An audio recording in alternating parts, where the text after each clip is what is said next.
Hi hello friends എല്ലാ കൂട്ടുകാർക്കും good morning ഇന്നത്തെ എപ്പിസോഡ് റിവ്യൂയിലേക്ക് എല്ലാവർക്കും സ്വാഗതം. അങ്ങനെ നമ്മുടെ ഷാരിന്റെയും സരയുവിന്റെയും മുമ്പിൽ നിന്നിട്ട് രാഹുൽ മനോഹരനെ വിളിച്ചുകൊണ്ട് അപ്പുറത്തേക്ക് അങ്ങോട്ട് പോകുക കേട്ടോ. അത് കാണുമ്പോഴേക്കും സരയു ചോദിക്കണ്ടേ, അമ്മേ അച്ഛൻ എന്താ അമ്മേ സംഭവിച്ചതെന്ന് ചോദിക്കുമ്പോഴേക്കും പ്രാന്ത്, മുഴു പ്രാന്ത് എന്ന് പറയാണ്. അല്ല, നീയും അച്ഛനെ വെറുക്കുന്നുണ്ടല്ലോ എന്ന് പറയുമ്പോൾ ഞാൻ വെറുക്കാൻ കാരണം മനുവേട്ടനെ കുറ്റം പറയണത് കൊണ്ടിട്ടാ. എനിക്ക് അതന്നെ മനുമോനെ കുറ്റം പറഞ്ഞിട്ട് എനിക്ക് അയാളോട് വെറുപ്പ് എന്ന് പറയണേ. നമുക്കിപ്പോ ആകെയുള്ളൊരു തുണ എന്ന് പറഞ്ഞത് മനുമോന. ആ മനുമോനെ കുറ്റം പറഞ്ഞാൽ എനിക്ക് സഹിക്കോ ഒന്ന് അതിനുശേഷം ഷാരി പറഞ്ഞിട്ട്, അത് മാത്രമല്ല നിന്റെ അച്ഛൻ എന്താ സംഭവിച്ചെന്നൊക്കെ എനിക്ക് നന്നായിട്ട് അറിയാം.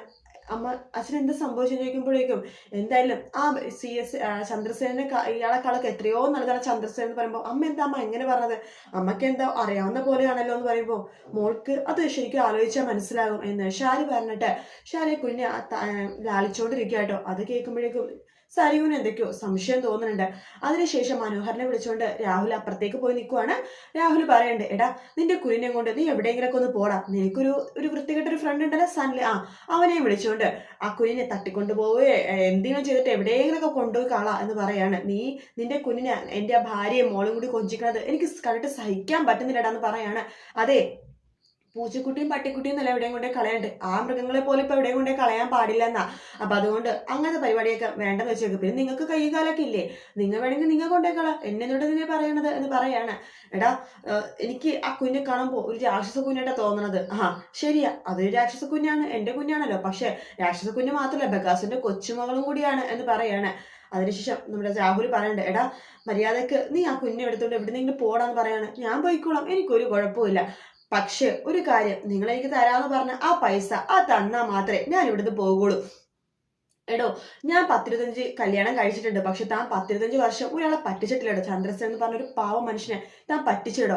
അയാളെ ഭാര്യ നല്ലൊരു പ്രായത്തിൽ നിങ്ങളെ വേർപിരിച്ചെടുത്തില്ലടോ. അത് മാത്രമല്ല, മിണ്ടാൻ കഴിയാത്തൊരു സ്ത്രീയെ നിങ്ങളെ ഓരോന്നൊക്കെ ചെയ്തിട്ട് ഗർഭിണിയാക്കിയിട്ട്, അതും പോരാനിട്ട് ഗർഭിണിയാക്കാനായിട്ട് അവൾ പ്രസവിച്ചപ്പോൾ അവളുടെ കുഞ്ഞെടുത്തിട്ട് നിങ്ങളുടെ ഭാര്യയുടെ കുഞ്ഞെടുത്തുകൊണ്ടേ വെച്ചു. നിങ്ങൾ എത്രമാത്രം തെറ്റാടോ ചെയ്തത്. എന്തായാലും അത്രയൊന്നും ഞാൻ ചെയ്തിട്ടില്ലെന്ന് പറയണം. എടാ നീ അധികം ഒന്ന് വായെടുക്ക് സംസാരിക്കല്ലേ, മര്യാദക്ക് പോവാൻ നോക്കെന്ന് പറയുമ്പോഴേക്കും അതെ ഞാൻ പോകാം, പക്ഷെ എനിക്ക് തരാന്ന് പറഞ്ഞ പൈസ നിങ്ങൾ തന്നിരിക്കണം എന്ന് പറഞ്ഞിട്ട് മനോഹർ അവിടുന്ന് സ്ലോ മോഷൻ നടന്നു പോകുമ്പോൾ പാട്ട് കേൾക്കുവാട്ടോ. വേറൊരു പാട്ടുമല്ല, വിക്രവും പ്രകാശനും അമ്മയും രാജപ്പനും ബാലണ്ണനും പിന്നെ 2 കൂട്ടുകാരൊക്കെ ചേർന്നിട്ട് ഡാൻസ് കളിക്കാൻ തുടങ്ങുവാണ്. മദ്യമൊക്കെ ഇറങ്ങി കഴിഞ്ഞപ്പോഴേക്കും എല്ലാവരും കൂടി തുള്ളിച്ചാടി ഡാൻസ് കളിക്കുകയാണ്. കൂളിംഗ് ഗ്ലാസ് ഒക്കെ വെച്ചിട്ട് അങ്ങനെ ഒരു 2 മിനിറ്റ് മൊത്തം 2-3 മിനിറ്റ് ഫുള്ളും അവർ ഡാൻസ് ആണ്ട കാണിക്കണം. ഡാൻസ് കളിച്ചപ്പോഴേക്കും പ്രകാശനൊക്കെ ആകെ തളർന്നു പോകണം. അയ്യോ തളർന്നേ മതിയായേ എന്ന് പറയാണ്. അതിനുശേഷം പ്രകാശം പറഞ്ഞിട്ടാ ഒരു സെൽഫി എടുക്കണം എന്ന് പറഞ്ഞിട്ട് എല്ലാവരും കൂടി ചേർന്ന് സെൽഫി എടുക്കുകയാണ്. ശേഷം പ്രകാശ് പറയുന്നുണ്ട്, മദ്യം കയറി കഴിയുമ്പോൾ പറയണ, എടാ ബാലണ്ണ ഞാൻ നിന്നെ എന്റെ കമ്പനിയിലേക്ക് എടുത്തിരിക്കുന്നു, 35,000 രൂപ സാലറി.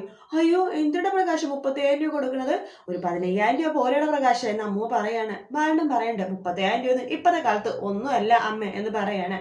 ശേഷം രാജപ്പ പറയണ, എടാ നിന്റെ കമ്പനിയിൽ എനിക്കൊരു ജോലി താടാ എന്ന് പറയണ. രാജപ്പണ്ണ ഞാനല്ല ജോലിയുടെ കാര്യം നോക്കുന്നത്, കമ്പനിയിലെ MD ആയിട്ടുള്ള വിക്രമാദിത്യനല്ലേ പുറകെ നിൽക്കണത്, അവനോട് ചോദിക്കുക എന്ന് പറയുമ്പോ വിക്രം ഇങ്ങനെ ചിരിക്കുവാട്ടോ, പറഞ്ഞിട്ട് ചിരിക്കുകയാണ്. അതിനുശേഷം കാണിക്കുന്നത് രാവിലെയാണ്. രാവിലെ തന്നെ നമ്മുടെ പ്രകാശൻ കുളിയൊക്കെ കഴിഞ്ഞ് സുന്ദരനായിട്ട് അമ്പലത്തിലേക്ക് പോയിരിക്കുകയാണ്. ഭഗവതി എന്റെ കല്യാണം ഒരു വിഘ്നങ്ങളിലാണ് നടക്കണേ, മഹാമായേ എന്റെ ജീവിതം നല്ല രീതിയിൽ പോണേ, മഹാലക്ഷ്മിയുടെ ജീവിതത്തിലേക്ക് വരണേ എന്നൊക്കെ പറഞ്ഞ് പ്രാർത്ഥിച്ചുകൊണ്ടിരിക്കുന്ന സമയത്ത് ആ അമ്പലത്തിൽ തന്നെ ദീപയും വരുവാണ്. പ്രകാശനെ പ്രാർത്ഥിച്ചിട്ട് തിരുമേനി പറയുന്നുണ്ട്, തിരുമേനി മറക്കരുത് കല്യാണത്തിന് വരണം, പിന്നെ 3 സ്റ്റാർ ഹോട്ടലിൽ ഫുഡ് ഉണ്ട്, വെജിറ്റേറിയൻ ഫുഡ് ഉണ്ട്, വരണം നോക്കാം എന്ന് പറഞ്ഞിട്ട് തിരുമേനി പ്രസാദമൊക്കെ കൊടുക്കുവാണ്. ശേഷം പ്രകാശം തിരിയുമ്പോൾ ദീപനെ കാണുന്നത്, ഓ എണ്ണം കെട്ടവള്, എവിടെ തന്നെയാണ് ഇവളെ കാണുമല്ലോ, നല്ലൊരു ദിവസമായിട്ട് ഇവളുടെ മുഖം തന്നെയാണല്ലോ കണ്ടത്. എടി നിനക്ക് വേറൊരു അമ്പലത്തിൽ വരാനായിട്ട് എന്ന് ചോദിക്കണം. അതെ ഞാൻ ഈ അമ്പലത്തിൽ ദിവസവും വരുന്നതാണ്, നിങ്ങൾ കാര്യസാധ്യത്തിന് വേണ്ടി മാത്രമല്ലേ വരുന്നത്, അതേടി അതിന് തന്നെയാ വരുന്നത്. എടി നീ ഇവിടെ വന്നതേ എന്റെ കല്യാണം മുടങ്ങാൻ വേണ്ടി പ്രാർത്ഥിക്കാനല്ലേ എടി. ഞാനിത് അങ്ങനെ പ്രാർത്ഥിക്കണത്, നിങ്ങളുടെ മനസ്സ് നല്ലതാണ്, നിങ്ങൾ പ്രാർത്ഥിച്ച ദേവി കേൾക്കുന്നുണ്ടെങ്കിൽ നിങ്ങൾ പ്രാർത്ഥിക്കുക കല്യാണം നടക്കണമെന്ന് പ്രാർത്ഥിച്ചാൽ കല്യാണം നടക്കുമായിരിക്കും എന്ന് പറയാണ്. എടി നീ വലിയ അഹങ്കാര വർത്താനൊന്നും പറയണ്ട കേട്ടല്ലോ, നിന്റെ ഒരു മോൻ എന്റെ മോനുണ്ടല്ലോ, എനിക്ക് എന്റെ ചിതക്ക് തീ വെക്കാൻ എനിക്കൊരു മോനെങ്കിലും ഉണ്ട്, നിന്റെ കാലുണ്ടടി, നിന്നെ തള്ളിക്കളഞ്ഞ മോനുണ്ടല്ലോ, നിന്നെ തിരിഞ്ഞു നോക്കടി, നീ മരിച്ചെടുക്കുമ്പോൾ നിന്റെ ചിതക്ക് തീ വെക്കാനുണ്ട്, എന്റെ മോൻ വരില്ലടി, വരണ്ട, എനിക്ക് മോനുണ്ടെന്ന് വെച്ചാൽ മോനില്ലാത്ത പോലെ തന്നെ എനിക്ക്, അവനൊക്കെ എന്റെ മനസ്സിൽ എപ്പോഴേ ചത്തുപോയി എന്ന് ദീപ പറയുവാണ്. ഞാൻ മരിച്ചാലേ എന്റെ ചിതക്ക് തീ വെക്കാണ്ട് എന്റെ പെമ്മക്കളെ തന്നെ മതി. പിന്നെ എനിക്കിപ്പോ ഒരു മോനുണ്ടല്ലോ, കിരൺ മോൻ എന്റെ ചിതക്ക് തീ വെച്ചോളൂ. ഓ, അവളുടെ ഒരു കിരൺ മോൻ എന്ന് പറയാണ്. നിങ്ങൾ പ്രാർത്ഥിക്കാൻ വന്നിട്ടുണ്ടെങ്കിൽ പ്രാർത്ഥിച്ചിട്ട് പോവാൻ നോക്ക് എന്ന് പറയാണ്. നീ പ്രാർത്ഥിച്ചതൊന്നും ഒന്നും നടക്കാൻ പോകുന്നില്ലടി എന്ന് പ്രകാശം പറയുമ്പോ, ആദ്യം നിങ്ങൾ പ്രാർത്ഥിച്ചത് നടക്കുമെന്ന് ഞാൻ നോക്കട്ടെ എന്ന് പറയാണ്. അതിനുശേഷം പ്രകാശം പറഞ്ഞു, നീ കല്യാണത്തിന് വാ. ഒരു പെണ്ണിനെ എങ്ങനെയാ കല്യാണം കഴിച്ച് നല്ലൊരു പെൺകുട്ടിനെ കല്യാണം കഴിക്കണം നിനക്ക് കാണാൻ പറ്റും. പെൺകുട്ടിയോ? കാർത്തികയുടെ അമ്മയല്ലേ? ഒരു സ്ത്രീ എന്ന് പറയുന്നതല്ലേ നല്ലത്. എടി, അവളുടെ മനസ്സിൽ പെൺകുട്ടിയടി മഹാലക്ഷ്മി. ഒരു മഹാലക്ഷ്മിയുടെ ജീവിതത്തിൽ വരാൻ പോണത്. അത് മഹാലക്ഷ്മി എന്ന് വെച്ചാല് ഐശ്വര്യത്തിന്റെ റാണി, ഐശ്വര്യത്തിന്റെ ദേവത. ആ ദേവത തന്നെയാണ് എന്റെ ജീവിതത്തിൽ വരാൻ പോണത്. നേരത്തെ ഒരു കരിവിളക്കാണ് എന്റെ ജീവിതത്തിൽ, അത് അണഞ്ഞ് എപ്പോഴേ പോയി. ഇനിയാണ് എന്റെ ജീവിതത്തിൽ മഹാലക്ഷ്മി വരുന്നത് എന്നൊക്കെ പറയണം. എന്തെങ്കിലും ആയിക്കോട്ടെ, നടന്നാൽ നിങ്ങൾക്ക് കൊള്ളാം എന്ന് പറഞ്ഞിട്ട് ദീപ അപ്പുറത്തേക്ക് പോവാണ്. ശേഷം പ്രകാശനും അവിടെ നിന്ന് അങ്ങോട്ട് പോകുക കേട്ടോ.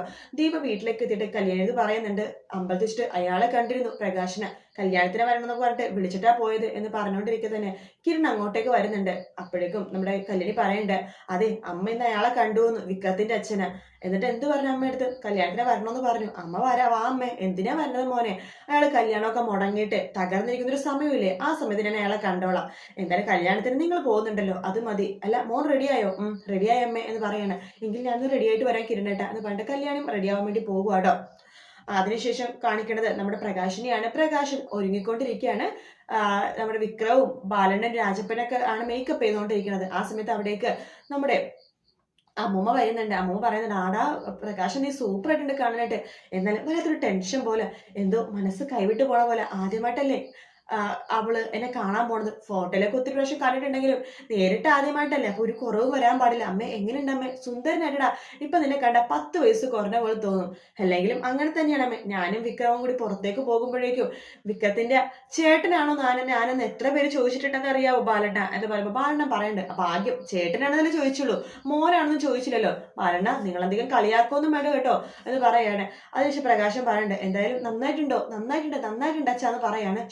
ഇന്നലെ കുടിക്കണ്ടായിരുന്നു, കുടിച്ചോട്ട് വല്ലാത്തൊരു തലവേദന, തല പൊക്കാൻ പറ്റുന്നില്ല. ഇന്നലെ എന്തൊരു കുടിയായിരുന്നു അണ്ണന്മാരെ നിങ്ങൾ എന്ന് പറയുമ്പോഴേക്കും നമ്മുടെ വിക്രം പറയണ്ട, അച്ഛനോട് ഞാൻ പറഞ്ഞതല്ലേ ഇന്നലെ കുടിക്കണ്ടെന്ന് എന്ന് പറയുമ്പോൾ ബാലണ്ണം പറയണ്ട, ശരിയാ നീ പറഞ്ഞു, പക്ഷെ നീയാണ് നമ്മളെക്കാളെ ഏറ്റവും കൂടുതൽ കുടിച്ചത് എന്ന് പറയുമ്പോഴേക്കും പ്രകാശം പറയണ്ട, എന്റെ മോൻ വല്ല പരിപാടിയൊക്കെ ഒരു ഇച്ചിരി കുടിക്കും, അല്ലാണ്ട് എന്റെ മോൻ്റെ കുടിയനൊന്നുമല്ല എന്ന് പറയുമ്പോൾ ബാലണ്ണം മനസ്സിൽ വിചാരിക്കണം, കുടിയനല്ല പോലും, അച്ഛനേക്കാളും മുഴു കുടിയനാ മോൻ എന്ന് ബാലണ്ണൻ ഇങ്ങനെ മനസ്സിൽ വിചാരിക്കാട്ടോ.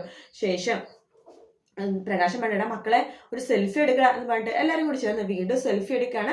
അപ്പൊ നമുക്ക് ഇറങ്ങുവല്ലേ എന്ന് പറഞ്ഞിട്ട് എല്ലാവരും കൂടി അങ്ങോട്ടേക്ക് ഇറങ്ങുവാട്ടോ. കല്യാണത്തിൽ കല്യാണം കഴിക്കാൻ വേണ്ടി അങ്ങോട്ട് പോവുകയാണ്. അതിനുശേഷം കാണിക്കുന്നത് വീണ്ടും ദീപയാണ്. ദീപ പൈജിക്ക് ചായ ഇട്ട് പോവാണ്. അപ്പൊ പൈജി ചോദിക്കണ്ട, അല്ല ദീപേച്ചി കല്യാണത്തിന് പോണില്ലേ? ഞാൻ പോകുന്നില്ലടാ, പോയാൽ ശരിയാവില്ല. എന്തായാലും ഞാൻ പോയി കഴിഞ്ഞാലേ അയാൾക്ക് എന്നെ കാണുമ്പോൾ എല്ലാം ദേഷ്യം എന്നോട് തീർക്കും. പിന്നെ ഞാനും ഇതിലൊക്കെ ചൊറിയണ വർത്താനം പറഞ്ഞിരിക്കും. കല്യാണമൊക്കെ മുടങ്ങി കഴിയുമ്പോൾ അയാളെ കാണാൻ പോകാം. അല്ല ബൈജു പോകുന്നില്ലേ? ഞാൻ പോകുന്നില്ല ദീപേച്ചി, ഞാനും പാറും കൂടി പോയി കഴിഞ്ഞാൽ അയാളുടെ അടുത്ത് എന്തെങ്കിലുമൊക്കെ പറഞ്ഞേ കശ വിഷയാവും, വെറുതെ എന്തിനാ. ദീപേച്ചി പറഞ്ഞ പോലെ കല്യാണം മുടങ്ങിക്കഴിട്ട് അയാളെ കാണാം എന്നൊക്കെ പറയാനെടുത്താണ് എപ്പിസോഡ് തീരുന്നത്. എന്താണ് നാളെയാണ് കല്യാണം മുടങ്ങുന്ന ദിവസം വരുന്നത്. സൂപ്പർ ആയിരിക്കും. നാളെ ലക്ഷ്മി ആരാണെന്ന് പ്രകാശിന് അറിയാൻ പോകുന്ന ദിവസമാട്ടോ. വീഡിയോ ഇഷ്ടപ്പെട്ടെങ്കിൽ ലൈക്ക് ചെയ്യുക, സബ്സ്ക്രൈബ് ചെയ്യുക, കമന്റ് ചെയ്യുക. മറ്റൊരു വീഡിയോ ആയിട്ട് വീണ്ടും കാണാം. Take care, bye bye.